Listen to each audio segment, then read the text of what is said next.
Hello दोस्तों, स्वागत है आपका उत्तर प्रदेश विशेष की इस श्रृंखला में। आज हम बात करेंगे उत्तर प्रदेश के राष्ट्रीय उद्यान और टाइगर रिजर्व के विषय में।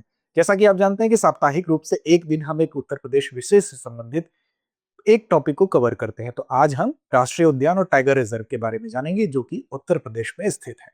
अब सबसे पहले बात करेंगे कि राष्ट्रीय उद्यान होता क्या है। तो आप जानते हैं कि कोई भी राष्ट्रीय उद्यान बेसिकली वन्य जीव संरक्षण अधिनियम 1972 जो है, उसी के तहत सरकार के द्वारा स्थापित एक संरक्षित क्षेत्र होता है। यानी कि एक ऐसा क्षेत्र जहां पर कि उद्देश्य यही इसका होता है कि जो वन्य जीव होते हैं या वनस्पतियां होती हैं या प्राकृतिक पारिस्थितिक तंत्र होता है, उसको कैसे संरक्षित रखा जाए। तो इसके लिए वन्यजीव संरक्षण अधिनियम 1972 जो है, उसी के तहत सरकार एक विशेष क्षेत्र को संरक्षित करती है। तो उसको हम राष्ट्रीय उद्यान के अंतर्गत रखते हैं। तो आइए जरा समझते हैं कि उत्तर प्रदेश के राष्ट्रीय उद्यानों में अगर हम बात करेंगे तो कौन कौन से हैं। तो देखिए, जब राष्ट्रीय उद्यान की बात आएगी तो उत्तर प्रदेश में अगर राष्ट्रीय उद्यान की हम बात करेंगे तो सिर्फ एक राष्ट्रीय उद्यान है, जिसको कि वन्यजीव संरक्षण अधिनियम 1972 के तहत संरक्षण प्राप्त है। बेसिकली ये क्या होता है? ये होता है कानूनी रूप से एक संरक्षित क्षेत्र होता है।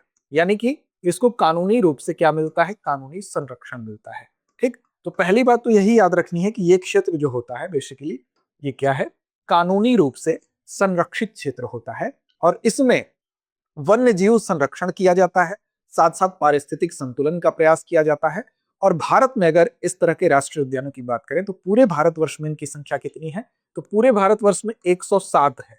क्या इससे आगे या पीछे इतर कोई संख्या है? तो आप कमेंट करके बताइए। जहां तक मुझे याद है तो 107 भारत में अभी फिलहाल राष्ट्रीय उद्यानों की संख्या है और लगभग 44,403 वर्ग किलोमीटर क्षेत्र को ये कवर करते हैं। यानी कि 44,403 जो है वो वर्ग किलोमीटर का क्षेत्र जो है ये राष्ट्रीय उद्यान कवर करते हैं। ठीक, उद्देश्य आप समझ ही गए होंगे कि बेसिकली इन राष्ट्रीय उद्यानों के माध्यम से वन्यजीव और वनस्पतियों और प्राकृतिक पारिस्थितिक तंत्र का संरक्षण किया जाता है। अब देखिए, यहाँ पर रेस्ट्रिक्शंस थोड़े ज्यादा होते हैं। अगर बात करें तो यहाँ पर दो क्षेत्र होते हैं, एक कोर क्षेत्र होता है, एक बफर क्षेत्र होता है। और इसमें जो रेस्ट्रिक्शंस की अगर बात कर लें तो जो कोर क्षेत्र की बात कर लें, मतलब राष्ट्रीय उद्यानों के कॉन्सेप्ट की बात कर ले, यहाँ पर शिक्षा और पर्यटन के लिए खुला रहता है, लेकिन बाकी गतिविधियां वहां पर नहीं होती हैं। और बाकी जो इसका बाहरी क्षेत्र होता है वहां पर आप अगर देखें तो बेसिकली यहाँ पर बाकी जो मानवीय गतिविधियां हैं उसके लिहाज से रेस्ट्रिक्शंस थोड़ा यहाँ पर ज्यादा देखने को मिलता है। अब उत्तर प्रदेश में अगर राष्ट्रीय उद्यान की बात करें तो उत्तर प्रदेश में एक अधिसूचित राष्ट्रीय उद्यान है, जिसका नाम क्या है? जिसका नाम है दुधवा राष्ट्रीय उद्यान। ठीक, तो राष्ट्रीय उद्यान की संख्या उत्तर प्रदेश में कितनी है? तो एक ही है और यूपी का एकमात्र है। और ये कहां पर स्थित है? तो भारत और नेपाल की सीमा पर स्थित है। और साथ साथ ये किस जिले में स्थित है? तो जिले का नाम आपको याद रखना है। ये किस जिले में स्थित है? तो लखीमपुर में, लखीमपुर खीरी जो जिला है वहां पर इसकी स्थिति है। तो ये उत्तर प्रदेश का एकमात्र क्या है? दुधवा राष्ट्रीय उद्यान यहाँ का एकमात्र राष्ट्रीय उद्यान है। यहाँ पर बेसिकली दो नदियां हैं। एक नदी का नाम है सुहेली नदी। एक नदी का नाम क्या है? सुहेली नदी। और दूसरी नदी का नाम क्या है? दूसरी है मोहना नदी। उनमें जब उनके पानी में बाढ़ आता है तो सुहेली और मोहना, इन नदियों में जब बाढ़ आता है तो इसके पानी से दुधवा राष्ट्रीय उद्यान जो है उसमें जब पानी प्रवेश करता है तो दलदली क्षेत्र का भी निर्माण होता है। साथ साथ यहाँ पर साल का वृक्ष पाया जाता है, साल के वृक्ष हैं, यहाँ पर घास के मैदान भी हैं, यहाँ पर दलदली क्षेत्र जो भी है वो भी इन नदियों में बाढ़ के कारण है। और यहाँ पर इसकी वजह से जो बंगाल टाइगर है, विशेष तौर पर अगर हम बात करें एक सींग वाले जो गैंडा है और साथ साथ जो दलदली हिरन है, उनके लिए ये जो है वो एक उपयुक्त माहौल देता है। तो दुधवा राष्ट्रीय उद्यान में ये सारे जीव जंतु, इसके अलावा भी बहुत सारे जीव जंतु पाए जाते हैं। कतरनिया घाट की अगर बात कर लें और साथ साथ किशनपुर अभयारण्य से ये कनेक्टेड है, ये भी आप याद रखेंगे, प्राकृतिक रूप से ये जुड़ा है कतरनिया घाट और किशनपुर से। ठीक, तो ये इसके विषय में कुछ। तो उत्तर प्रदेश के राष्ट्रीय उद्यान की बात करेंगे तो लखीमपुर खीरी में स्थित दुधवा राष्ट्रीय उद्यान उत्तर प्रदेश का एकमात्र राष्ट्रीय उद्यान है। दूसरी हमारी बात जो आज की केंद्रित होगी वो है टाइगर रिजर्व के ऊपर। तो टाइगर रिजर्व अगर उत्तर प्रदेश में हम बात करें तो टाइगर रिजर्व की बात भी करेंगे, लेकिन एक बार जरा सरसरी निगाह में इन फैक्ट्स को एक बार रिवीजन कर लें, फिर आगे बढ़ते हैं। तो देखिए, उत्तर प्रदेश का एकमात्र राष्ट्रीय उद्यान है लखीमपुर खीरी, यानी कि जो तराई क्षेत्र है वहां पर स्थित है, भारत नेपाल सीमा के पास।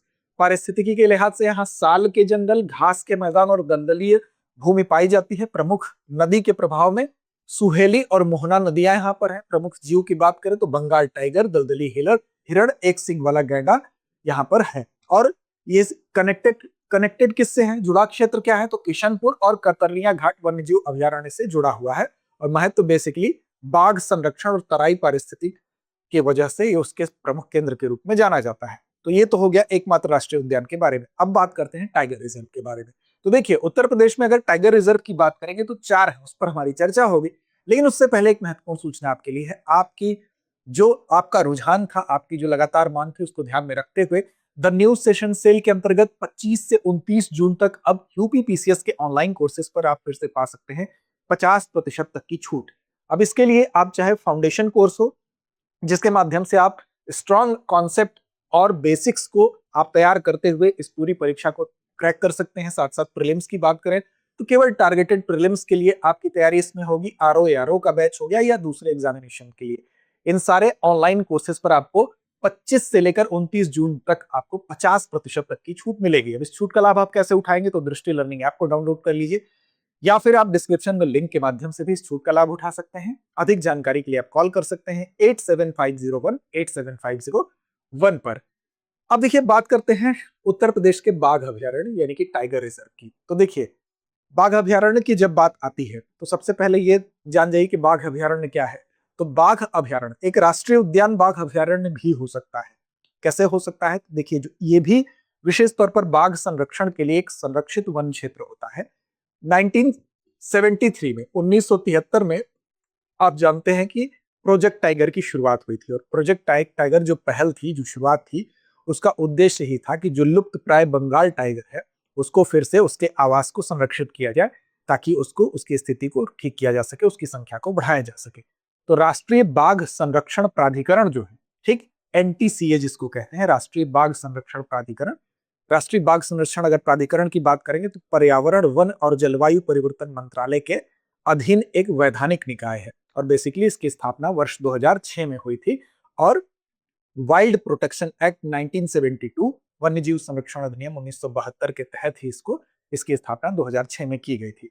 तो जो एनटीसीए है उसकी सिफारिश के आधार पर ही वन्यजीव संरक्षण अधिनियम 1972 के तहत ही धारा 38V के तहत, 38(5) कह लीजिए, 38V कह लीजिए, के तहत जो है इसकी स्थापना की गई थी। यानी कि किसकी स्थापना, तो बेसिकली संरक्षित वन क्षेत्र के तौर पर प्रोजेक्ट टाइगर के तहत ही जो बाघ रिजर्व होते हैं, जो टाइगर रिजर्व होते हैं, उसकी स्थापना की गई थी।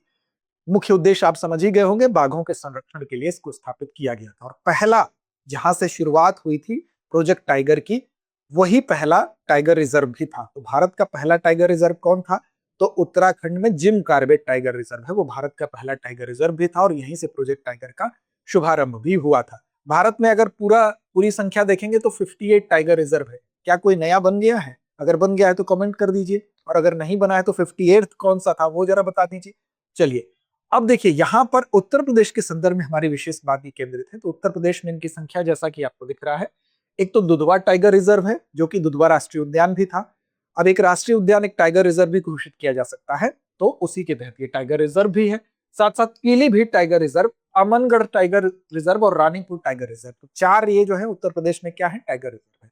दुधवा टाइगर रिजर्व की अगर बात करें तो यहाँ पर वो सारी परिस्थितियां पाई जाती हैं जो कि एक टाइगर के लिए उपयुक्त होती हैं, चाहे वन हो गया, चाहे आर्द्र भूमि होगी, चाहे वो घास के मैदान हो गए, तो बाघों के लिए ये उपयुक्त जगह होती है। दुधवा टाइगर रिजर्व जो है इसके लिए बेहतर है। इसके घटक की बात करेंगे तो दुधवा टाइगर रिजर्व में आप देखेंगे किशनपुर और कतरनिया घाट, ये किससे किससे कनेक्ट है। एक तो कनेक्ट है किशनपुर से, ठीक, और दूसरा कनेक्ट है ये कतरनिया घाट से, कतरनिया घाट से, ठीक।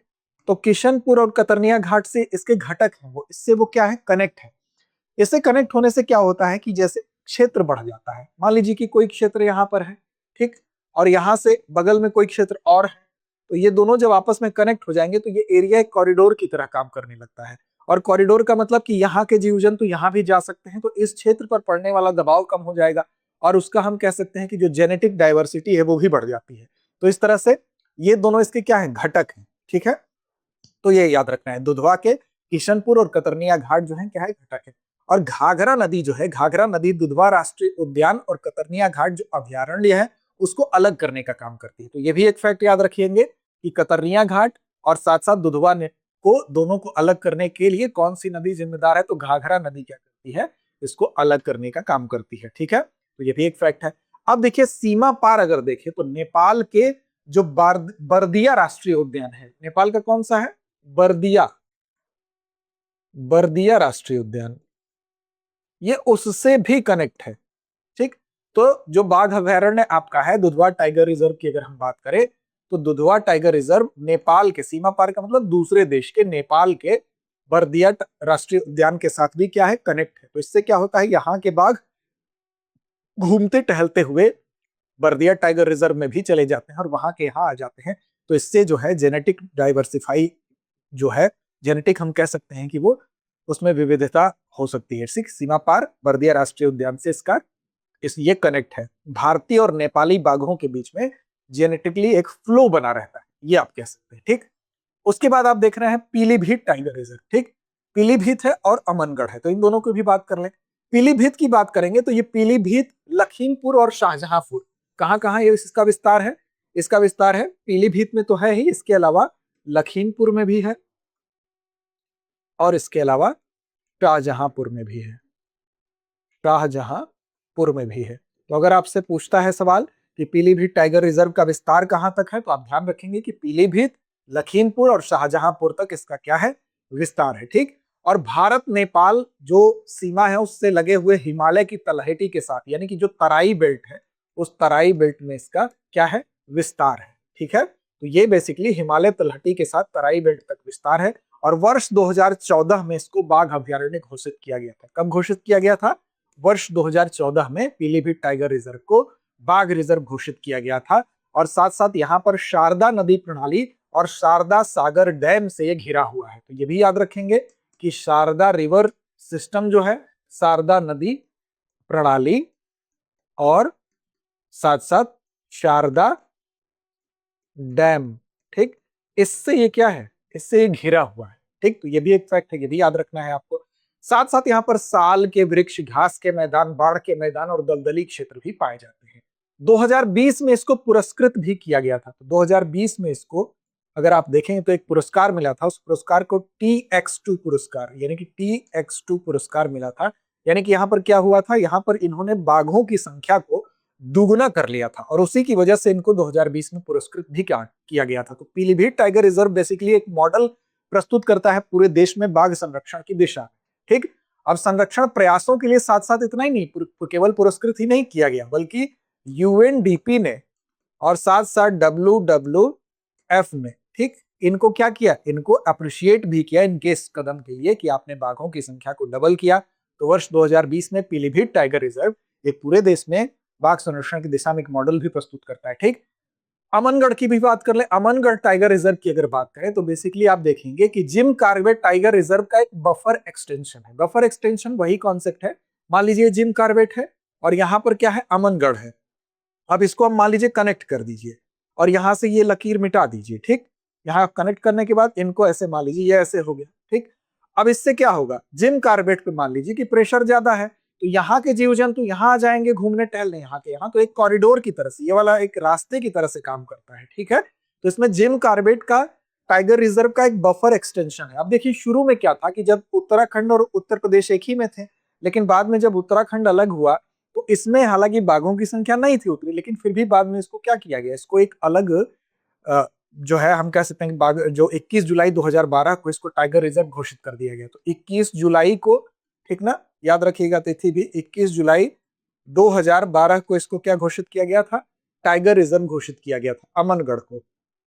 ठीक है, तो ये basically Jim Corbett tiger reserve का एक बफर एक्सटेंशन है और पश्चिमी तराई जंगलों की ये रक्षा करने का काम भी करता है। वाइल्ड लाइफ कॉरिडोर का काम करता है चूंकि उससे कनेक्ट है जिम कॉर्बेट से। ठीक, कॉरिडोर का मतलब एक ऐसा रास्ता जिसमें कि आसानी से जीव जंतु आवागमन कर सके।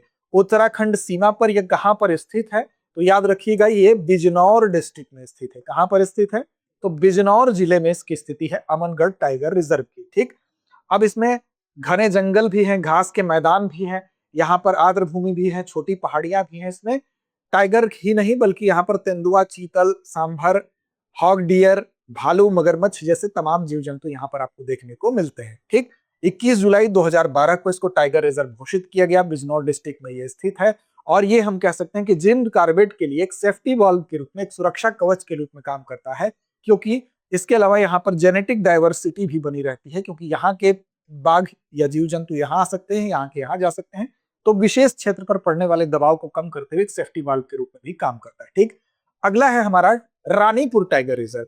अब बात करते हैं रानीपुर टाइगर रिजर्व की। देखिए, रानीपुर टाइगर रिजर्व की बात करें तो बुंदेलखंड क्षेत्र में स्थित है और चित्रकूट जिले में स्थित है। ठीक, चित्रकूट जिला आप जानते हैं कि बहुत तरीके से प्रसिद्ध है, तो चित्रकूट जिले में उत्तरी विंध्य पर्वत श्रृंखला जो है उसी पारिस्थितिक तंत्र में ये स्थित है।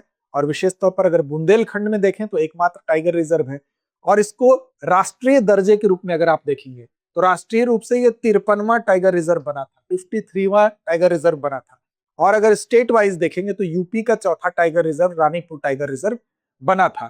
1977 में 1977 में रानीपुर वन्यजीव अभयारण्य बना था। ठीक, रानीपुर वन्यजीव अभयारण्य के रूप में स्थापित हुआ था, लेकिन 2022 में इसको क्या बनाया गया, इसको बना दिया गया टाइगर रिजर्व। जैसा कि आपको शुरू में बताया गया कि एक वन्यजीव अभयारण्य जो है वो टाइगर रिजर्व घोषित होता है, एक राष्ट्रीय उद्यान टाइगर रिजर्व घोषित हो सकता है, तो इसको 2022 में घोषित किया गया। मध्य प्रदेश के पन्ना टाइगर रिजर्व से 150 किलोमीटर दूर है, तो हम कह सकते हैं कि एक वन्यजीव कॉरिडोर के रूप में पन्ना टाइगर रिजर्व के साथ इसका संपर्क स्थापित होता है। और पहले यहाँ पर बाघों की संख्या 0 थी, लेकिन अभी क्या है कि पन्ना टाइगर रिजर्व से कनेक्ट होने के कारण वहां के बाघ यहाँ पर आते जाते रहते हैं। इसके अलावा तमाम ऐसे जीव जंतु, चाहे तेंदुआ हो, भालू हो, लकड़बग्घा हो, ब्लैक बक हो या चिंकारा हो, तमाम जीव जंतु यहाँ भी पाए जाते हैं। उष्णकटिबंधीय शुष्क पर्णपाती जंगल यहाँ पर पाए जाते हैं, और विंध्य बाघ जो है, विंध्य क्षेत्र के जो बाघ हैं उनके बीच में ये महत्वपूर्ण गलियारे के रूप में काम करता है। ठीक है, तो ये 4 बेसिकली आपको याद रखने हैं: Dudhwa tiger reserve, Pilibhit tiger reserve, Amangarh tiger reserve और रानीपुर टाइगर रिजर्व। अगले एपिसोड में हम कुछ अन्य यूपी स्पेशल लेकर आएंगे आपके संबंध में, जो कि परीक्षा के लिए महत्वपूर्ण हो। अब चलिए एक अभ्यास प्रश्न आपकी जिम्मेदारी पर छोड़ते हैं, इसका जवाब दीजिए आप कमेंट बॉक्स में। दुधवा राष्ट्रीय उद्यान किस जिले में स्थित है? विकल्प आपके सामने है: वाराणसी, लखीमपुर, लखनऊ या गोरखपुर। तो इसका जवाब दीजिए कमेंट बॉक्स में। साथ ही साथ आप किस टॉपिक पर चाहते हैं कि आपके सामने वीडियो लाई जाए, वो भी कमेंट करके बताएं। और चैनल को सब्सक्राइब नहीं किया तो कर लीजिए। लड़ते रहिए, अपने लक्ष्य की ओर बढ़ते रहिए। अब एग्जाम की तैयारी को और बेहतर करने के लिए हमारे चैनल को लाइक, शेयर और सब्सक्राइब करना ना भूलें।